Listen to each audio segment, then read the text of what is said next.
यौमी यकजहती कश्मीर के मौके पर ट्विटर ने पाकिस्तान से ताल्लुक रखने वाले 200 अकाउंट्स बगैर इंतबा के बंद कर दिए, सस्पेंड कर दिए। तो ये बड़ा सिंपल है कि वहाँ मोदी का एक बहुत बड़ा मीडिया सेल है, वहाँ ट्विटर का एक ऑफिस भी है इंडिया में। इंडियंस जो है वो सार्फिन बहुत ज्यादा है और ट्विटर के जो माली मामलात हैं वो वाबस्ता है इंडिया के साथ और उनके मफादात उनके साथ है, तो फिर वो उसी तरह करते हैं जिस तरह वो लोग चाहते हैं। तो जहां जहां पे उनको शिकायत हो रही है, जिस जिस अकाउंट को वो रिपोर्ट कर रहे हैं और जिसके खिलाफ वो चाहते हैं उसको बंद करवाया जाए, उन अकाउंट्स को टारगेट करके वो बंद कर रहे हैं। इंडिया में ट्विटर के ऑफिसेज भी हैं, वहाँ पे उनके रिप्रेजेंटेटिव्स भी हैं, वो एक ट्वीट रेज करते हैं और ट्विटर उस पर एक्शन ले लेते हैं। उन्होंने तो हमारे सदर साहब को, आरिफ अलवी साहब को नोटिस भेजे हुए हैं।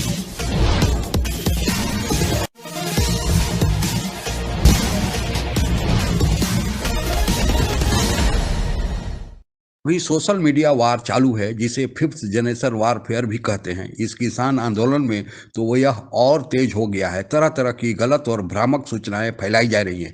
यह सब चीन के इशारे पर पाकिस्तान करा रहा है। जब भारत सरकार ने इस पर नकेल कसना शुरू किया तो पाकिस्तान में हंगामा मचना स्वाभाविक है। इस संबंध में कुछ और चर्चा इस वीडियो ब्लॉग के अंतिम भाग में करेंगे। उसके पहले आइए सुनते हैं पाकिस्तान की मीडिया में इस पर किस प्रकार की प्रतिक्रिया दी जा रही है। यौमी यकजहती कश्मीर के मौके पर ट्विटर ने पाकिस्तान से ताल्लुक रखने वाले 200 अकाउंट्स बगैर इंतबा के बंद कर दिए, सस्पेंड कर दिए। ये मामला क्या हुआ? ये जो अकाउंट्स बंद होते हैं, ये क्यों बंद होते हैं, किस तरह का इसका प्रोसीजर होता है, और ये खासतौर पर इंडिया की तरफ से जो बंद हो रहे हैं, ये क्या मामला है? देखें, दो तरह से अकाउंट्स बंद होते हैं। एक तो ये कि अगर आप प्लेटफॉर्म को मैनिपुलेट करते हैं, आप ट्विटर की पॉलिसीज़ के अगेंस्ट कोई काम करते हैं, तो वो बंद करता है।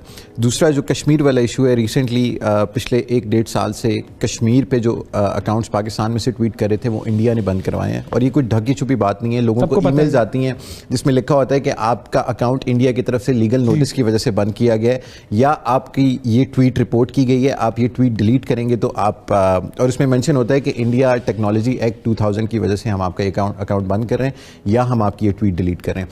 सो वो एक तो ये है कि इंडिया उसमें पाकिस्तान में हमारी प्रेजेंस बिल्कुल भी नहीं है। इंडिया में ट्विटर के ऑफिसेज भी हैं, वहाँ पे उनके रिप्रेजेंटेटिव्स भी हैं, वो एक ट्वीट रेज करते हैं और ट्विटर उस पर एक्शन ले लेता है। लेकिन पाकिस्तान में अनफॉर्चुनेटली ऐसा कोई मैकेनिज्म नहीं। पाकिस्तान के पास कोई ऐसा कोई तरीकाकार अब है ही नहीं कि हम ट्विटर से इंटरनेशनली कॉन्टैक्ट करें, या कोई ऐसा इदारा हो, कुछ हो कि हम बताएं उनको कि भाई ये ट्वीट है, ये प्रॉब्लम है, इसको बंद कर दें। हमारा बेसिकली हम ये नहीं कह सकते कि इंडिया ने ये ट्वीट किया तो इसको बंद कर दें, लेकिन हम एज अ कंट्री ट्विटर के साथ पीटीए के थ्रू रेज कर सकते हैं और पीटीए इन टच भी है। फिर हमारे नेशनल आईटी बोर्ड के वो शबात अली शाह साहब ने लास्ट टाइम ट्विटर को ख़त भी लिखा था कि जो अकाउंट सस्पेंड हुए थे उसके बाद कुछ अकाउंट्स रीस्टोर भी किए गए। लेकिन अभी तक हमारा वो लाइजॉन वैसा इंटरेक्शन नहीं है जैसा इंडिया के साथ ट्विटर का, क्योंकि वहाँ पे लोकल ऑफिस है। तो हुकूमत कोई हमारे यहाँ कोई इक़दाम ले रही है कि ट्विटर के ऑफिस यहाँ पर आए, कोई प्रेजेंस हो उसकी पाकिस्तान में? काफ़ी अरसे से बहस जारी है और ट्विटर के साथ बातचीत भी पिछले 2 साल से चल रही है, लेकिन अभी तक उस पर कोई टेंजिबल इक़दाम नजर नहीं आता। अच्छा, अब जो मेरा जो बुनियादी सवाल है वो ये है कि अगर आपका ट्विटर अकाउंट चल रहा है, उसको सस्पेंड होने से कैसे बचाना है, और अगर वो सस्पेंड हो जाए तो वापस कैसे लेकर आना है, वो तरीका बताएं। देखें, अगर तो वो सस्पेंड हो गया है तो फिर तो आप इन्ना लिल्ला पढ़ लें, फिर वो वापस नहीं आ सकता। फिर 90% चांसेस हैं कि वो वापस नहीं आ सकता। अच्छा।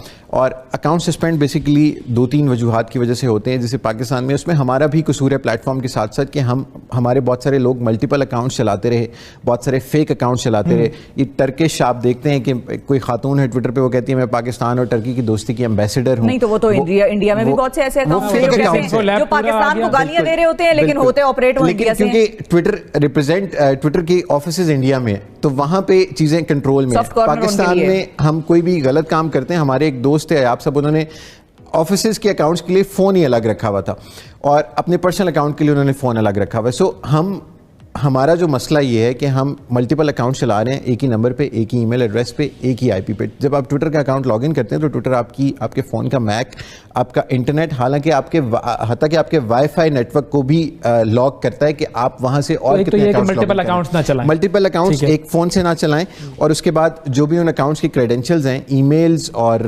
नंबर्स, वो अलग रखें। और जब आपका अकाउंट सस्पेंड हो जाए तो फिर आप 2-3 बार अपील करें, लेकिन उसका भी एक तरीका है कि आप अपील करने के बाद पीटीए को या नेशनल IT बोर्ड को अपना वो टिकट नंबर भेजें जिनके थ्रू वो ट्विटर के साथ आपका इशू रेज करेंगे। वो करते हैं, उनके पास इतना टाइम होता है या वो इतने PTA का तो मुझे कंसर्न है एक आम शहरी के लिए? PTA का तो मुझे आइडिया नहीं है, लेकिन नेशनल IT बोर्ड शबाद साहब के थ्रू हमने कुछ अकाउंट्स अनसस्पेंड करवाए थे पिछले वक्तों में, लेकिन ट्विटर नॉर्मली बहुत सारे अकाउंट्स जो गलती से सस्पेंड होते हैं वो रिस्टोर कर देता है, लेकिन जो गलत वायलेशंस पे होते हैं सस्पेंड वो अच्छा, और ऐसे सारी दुनिया में होते हैं ना, इंडिया में भी तो अकाउंट्स होते होंगे, इंडिया में भी सस्पेंड होते हैं, लेकिन रेशो पाकिस्तान में ज्यादा है, पाकिस्तानी ज्यादा अकाउंट्स, और इसमें एक कश्मीर वाला फैक्टर भी है कि आप कश्मीर पे बात करते हैं तो इंडिया वालों को पसंद नहीं आती तो वो बंद करवा देते हैं। उन्होंने तो हमारे सदर साहब को, आरिफ अलवी साहब को नोटिस भेजे हुए हैं ट्विटर के थ्रू के आप अपनी ट्वीट डिलीट कर दें। वो ये कि थोड़ी सी मिसकंसेप्शन शायद ये है कि ट्विटर, फेसबुक क्योंकि इंटरनेशनल कंपनीज हैं तो उसमें इंडियंस बहुत ज़्यादा हैं। हाँ, ये एक कॉन्सेप्ट है, बहुत सारे लोग इस तरह की बात कर रहे हैं कि वहाँ पर इन्फ्लुएंस है। और इस पे थोड़ा सा मेरा डिफरेंट व्यू है, वो ये है कि सिलिकॉन वैली में जहाँ से ये सारे जनरेट हुए हैं कंपनीज, वहाँ पे सिर्फ एक चीज़ मैटर करती है, वो प्रॉफिट्स है। ठीक, वो हायर प्रॉफिट जहाँ पे नज़र आते हैं वो वहाँ पे इंक्लिनेशन हो जाता है। ये चीज़ ज़्यादा शायद इसलिए भी मैटर नहीं करती बिकॉज गूगल का CEO, मैं अभी इनको बता रहा था कि वो इंडियन निजाद हैं, वो तो बायस जो है वो इतना ज़्यादा नहीं होता।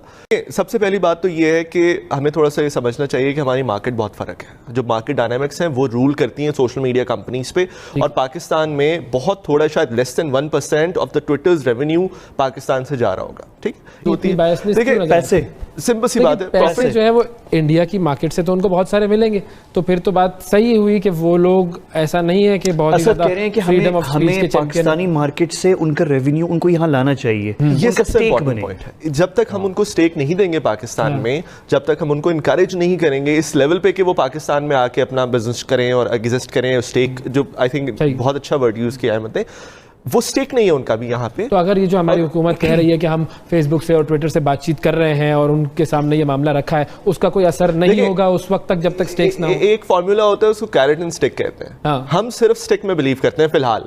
हम वो कैरेट वाले मामले पे अभी आए नहीं, हम स्टिक वाली पे बात करें। हम आपको बंद कर देंगे फेसबुक, हम आपको बंद कर देंगे ट्विटर, तो अभी हम स्टिक पे हैं। जब तक वो कैरेट और स्टिक इकट्ठी नहीं होगी ना, तब तक मामला ये ठीक मतलब ये बहुत अच्छी बात है। मैं सिर्फ ये कहूंगा कि इस पे हमें सिर्फ उनको गालियां नहीं देनी चाहिए, हमें उन्हें जो है इंटाइस भी करना चाहिए कि वो जो असद ने बात की है कैरेट एंड स्टिक, कि उन्हें ये भी दिखाएं कि पाकिस्तान इज अ ग्रोइंग, और है, बिल्कुल एक ग्रोइंग मार्केट है। और ये बड़ी अफसोस की बात है, ऐसा पता नहीं आपको ज़्यादा इस पे पता होगा कि मैं बड़ा हैरान हूँ, हमारे खित्ते में इंडिया में बहुत यूजर्स हैं ट्विटर के, गल्फ के अंदर, गल्फ में बहुत ज्यादा यूजर्स, बहुत ज्यादा हैं, बिल्कुल, और लीडर्स हैं, यानी सारे लीडर्स मौजूद। हमारे यहाँ बहुत कम है अभी। इंफॉर्मेशन टेक्नोलॉजी का युग है, सभी के हाथ में मोबाइल है, एक सेकंड में सूचना एक जगह से दूसरे जगह पहुंच जाती है।